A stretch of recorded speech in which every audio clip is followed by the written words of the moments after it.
L'affaire avait été remarquablement montée. Il n'avait fallu que 7 minutes au faux gendarme et à son complice pour accomplir leur coup et repartir avec un sac contenant la paye du personnel de la gare. 27 millions de francs.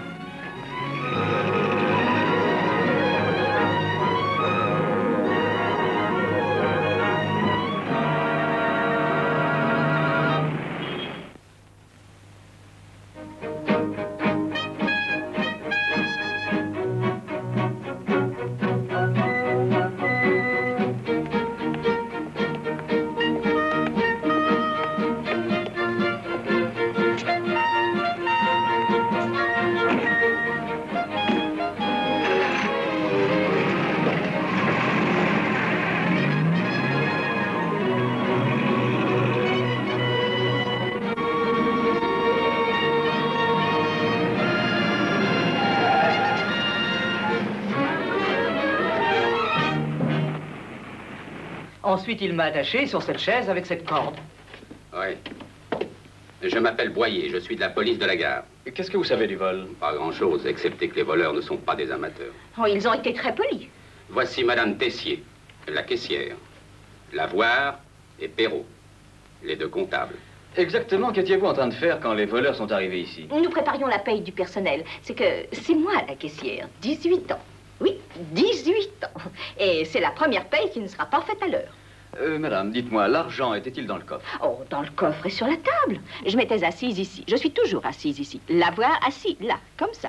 C'est lui qui relève les noms dans le répertoire et compte l'argent des salaires. Ensuite, il me le passe, je vérifie, puis je le glisse dans l'enveloppe portant le nom de l'employé. Et c'est ce que nous faisons toujours. Oui, toujours depuis 18 ans. Toujours de la même façon. Donc vous étiez assise ici en plissant les enveloppes. C'est bien ça, comme je l'ai toujours fait depuis 18 ans. Ah. Oui, mais que s'est-il passé ensuite? Voilà, nous allions arriver à la lettre I. Voyons, était-ce le I? Ah oui, je me rappelle que c'était le I, parce que je venais de faire une enveloppe pour Iman. C'est un contrôleur. Et alors, quelqu'un a frappé à la porte. Elle était fermée? Oh, évidemment. Chaque fois que nous préparons la paye, elle est fermée. Je suis allée à la porte. Et sans enlever la chaîne de sûreté, je l'ai entrouverte pas plus que ça.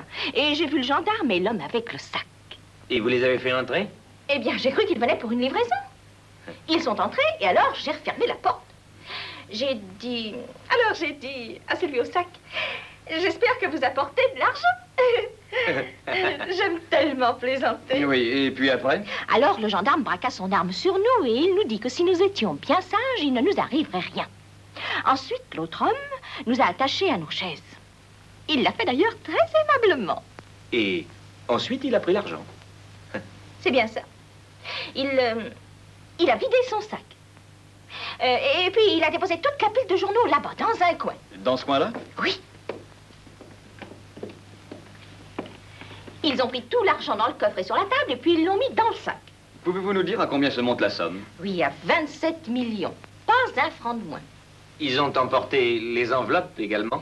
Oui, monsieur, toutes les enveloppes dans leur sac. De combien étaient les coupures? Surtout des billets de 1000 et 5000 francs. Très peu de... Oh, d'ailleurs, j'en possède la liste. Vous aviez relevé les numéros? Oh, oui. C'était des billets neufs venant de la Banque de France. Le signalement des voleurs? Eh bien, l'homme au sac était plus âgé. Environ 50 ans. On l'aurait plutôt pris pour un fonctionnaire. Oui, un fonctionnaire. Vous avez remarqué la couleur de ses yeux et de ses cheveux? Il portait un chapeau. Ah. Mais bon, passons au faux gendarme. Oh, eh bien, grand et blond et très joli garçon. Et aussi très poli. Et il souriait continuellement. Il est allé jusqu'à s'excuser d'avoir à m'attacher. Dites-moi, est-ce que la préparation de la paye a lieu le même jour, chaque mois? Oh oui, toujours le même jour. Depuis 18 ans. Ah. Qu'avez-vous? Un détail qui vous revient? Quand je pense à ça, 18 ans. 18 ans.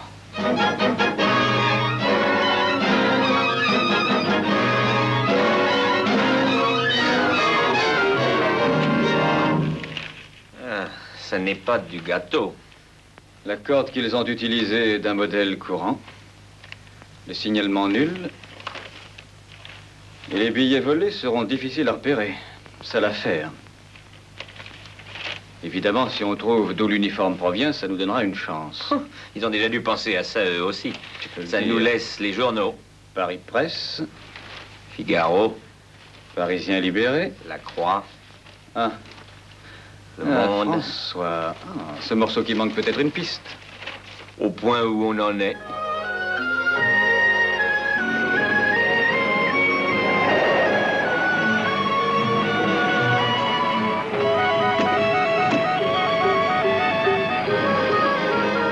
Arrivé à François, nous demandâmes à consulter la collection des journaux déjà parus afin de jeter un coup d'œil sur celui du 24 mars qui nous intéressait.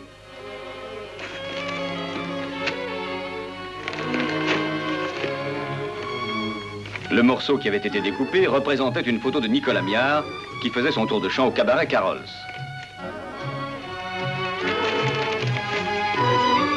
Nous n'avions rien sur elle, sauf qu'elle avait été un certain temps l'amie d'un petit escroc appelé Pépé Boussac. Il s'imposait de rendre une visite à Nicolas Miard.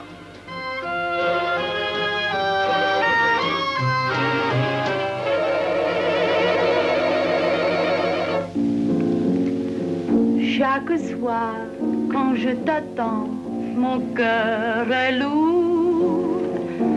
Car sans toi, pour moi, rien n'a de charme. Tu t'en vas pour dire ailleurs des mots d'amour et je retiens mes larmes. Pourquoi ne veux-tu pas rester auprès de moi? Pourquoi regardais-tu vers d'autres cieux toujours? Mon cher tourment, j'ai si peur de te perdre au long des jours. Garde-moi, mon amour.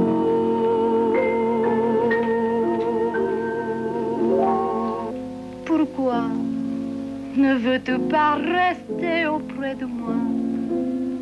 Pourquoi regardais-tu vers d'autres cieux toujours? Mon cher tourment, j'ai si peur de te perdre au long des jours. Garde-moi, mon amour.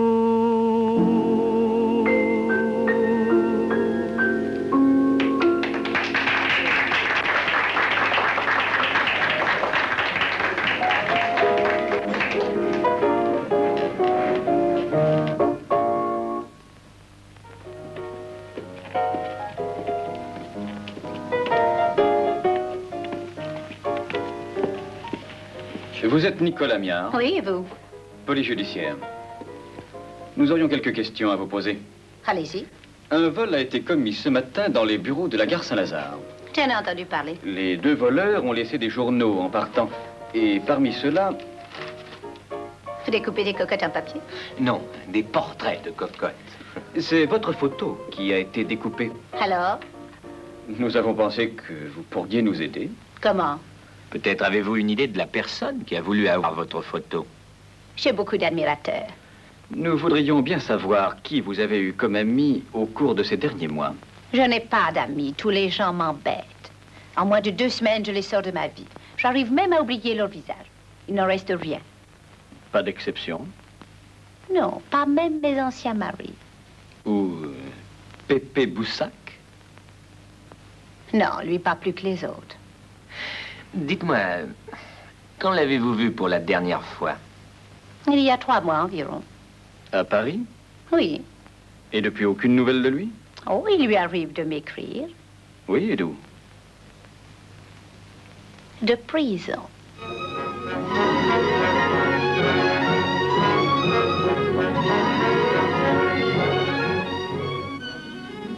C'était vrai.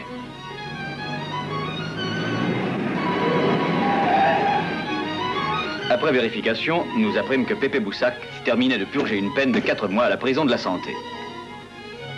Lui aussi avait droit à notre visite.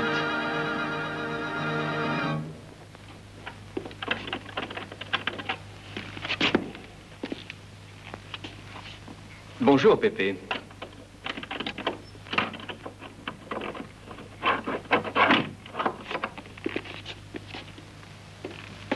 Alors, la santé est bonne?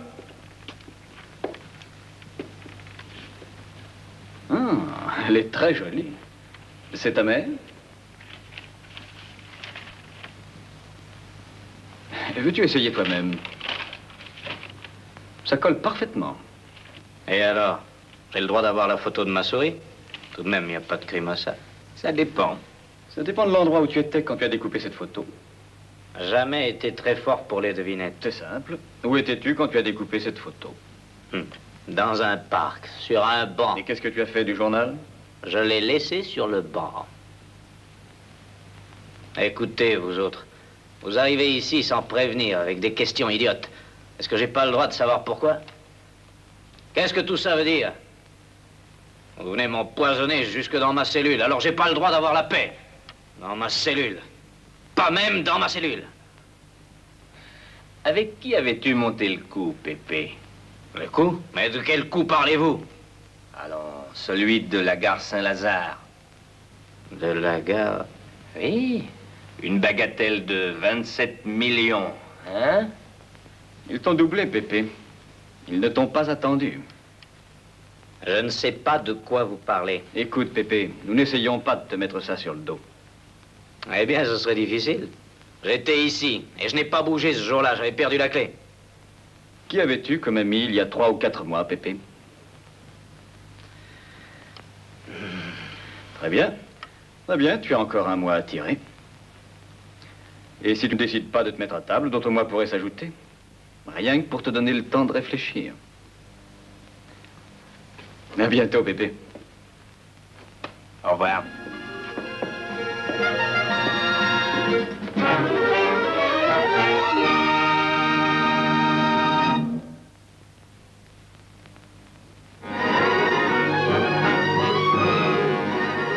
Un mois plus tard, Pépé Boussac sortit de prison sans avoir parlé. Nous n'avions rien contre lui, et il le savait.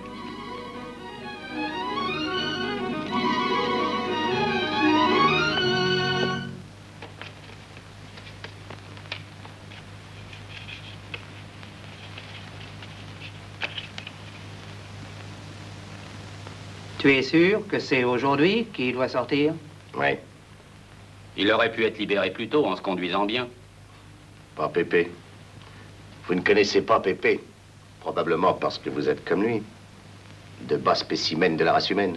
Ah, mais très utile. Vraiment très utile. Le voilà, exact au rendez-vous. Va ouvrir, Méric. Vas-y toi-même.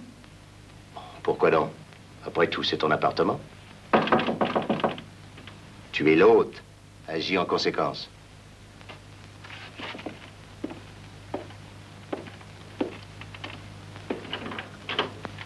Entre, Pépé. Ça me fait plaisir de te revoir. C'est ce que tu dis? On venait à l'instant de parler de toi. Ça a dû vous arriver souvent. Je viens la chercher. Cherchez quoi, Pépé? Ma part dans notre affaire. Quelle part? Ah, fais pas l'idiot. Tu sais très bien que c'est moi qui ai tout arrangé, ici même. Mais vous étiez pressé. Vous ne m'avez pas attendu. Tu n'as pas de part, Pépé.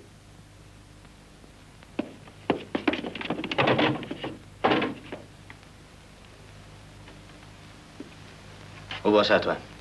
Donne-moi ma part. Pépé. Dehors. Compris?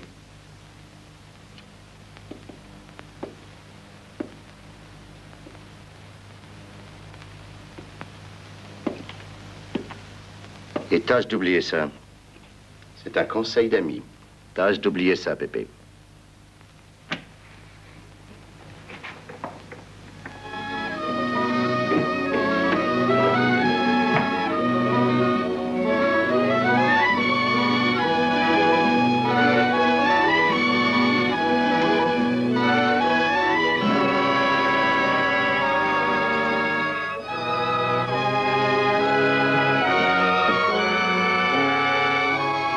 L'affaire n'était pas de tout repos.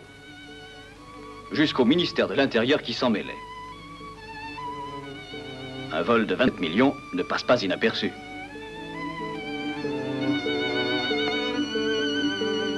L'enquête se poursuivait, mais sans résultat. Impossible de trouver d'où sortait le faux uniforme. Et l'argent n'avait été écoulé nulle part. Nous commencions à désespérer, quand un jour...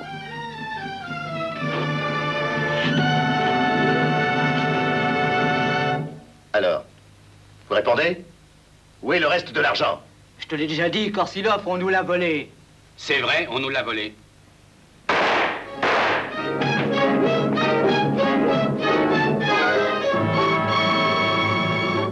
Oui. Oui, d'accord, j'ai noté. Merci. Bonjour. Alors, comment monsieur se sent-il ce matin? Oh, j'ai pas dormi. Je te plains. Que tu dis? Pendant que j'y pense, je viens d'apprendre que l'argent commence à se montrer. Tu ne pouvais pas le dire plus tôt? Eh ben, j'ai cru que mon insomnie t'intéresserait davantage. Allons, cessons de plaisanter. Qu'as-tu appris?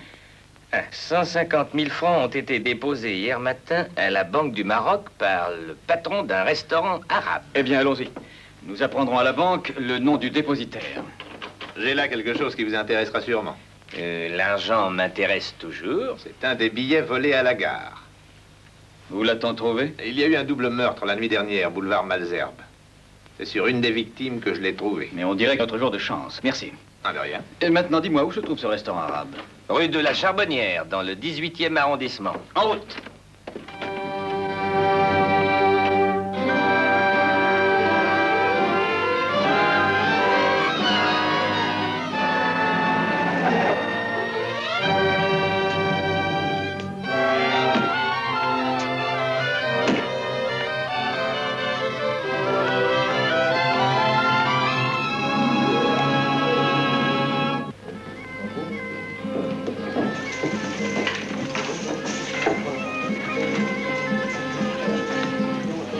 Vous êtes Ali Benuzes.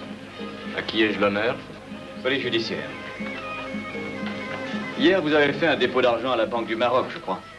C'est ma banque. Voici la fiche de dépôt. Une somme de 150 000 francs. D'où venait cet argent? Est-ce tellement important? Ça dépend de votre réponse. Il y a 2 semaines, un de mes compatriotes m'a demandé de lui garder un paquet contenant l'argent. Est-ce que vous l'avez encore?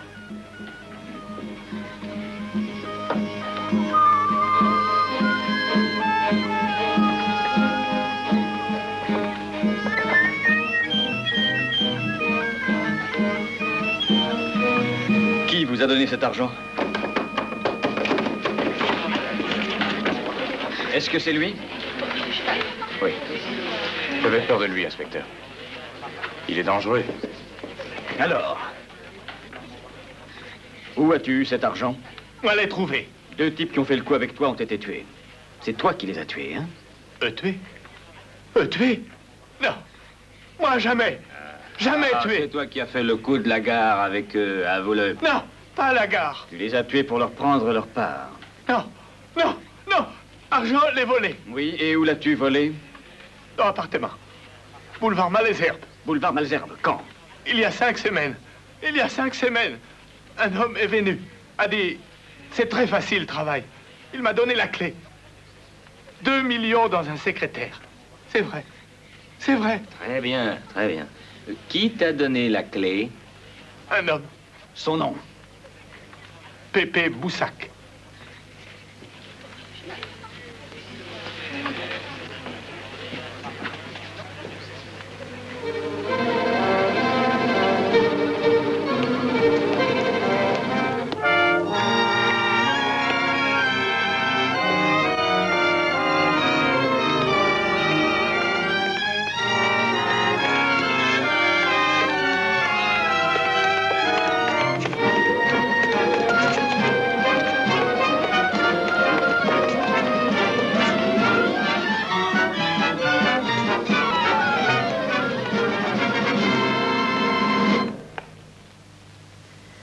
On a monté l'affaire de Saint-Lazare.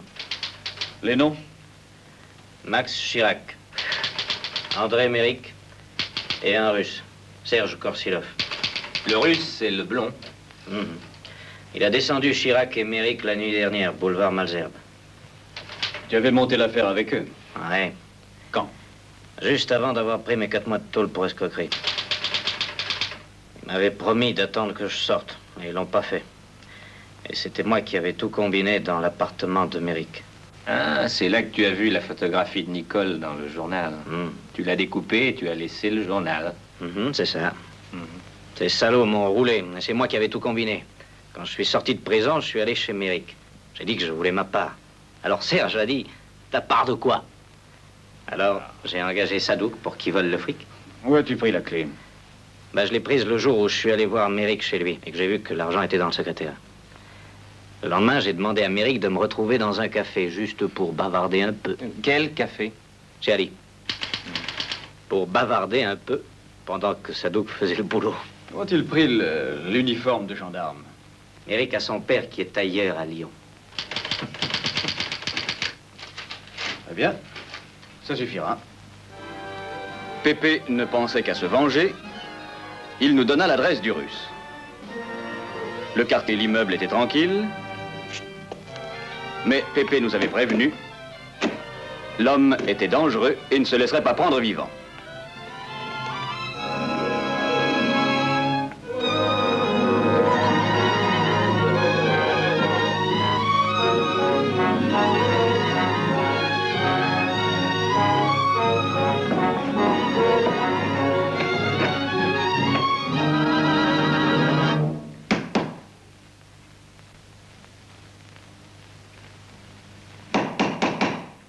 Oui? Police, ouvrez. La porte n'est pas fermée. Allons, sortez. Les mains en l'air. Avec plaisir, dès que j'aurai pris mon thé.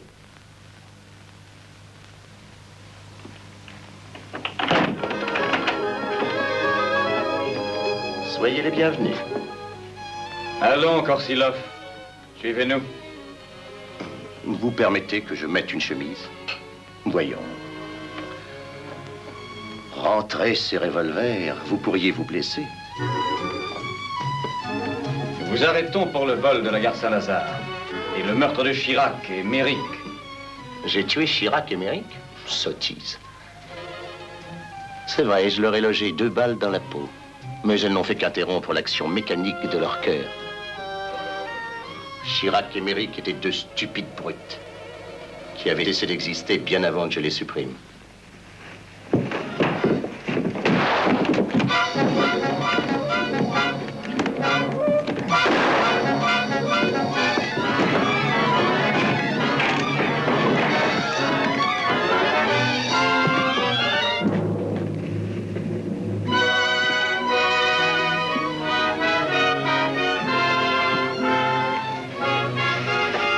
Il est mort.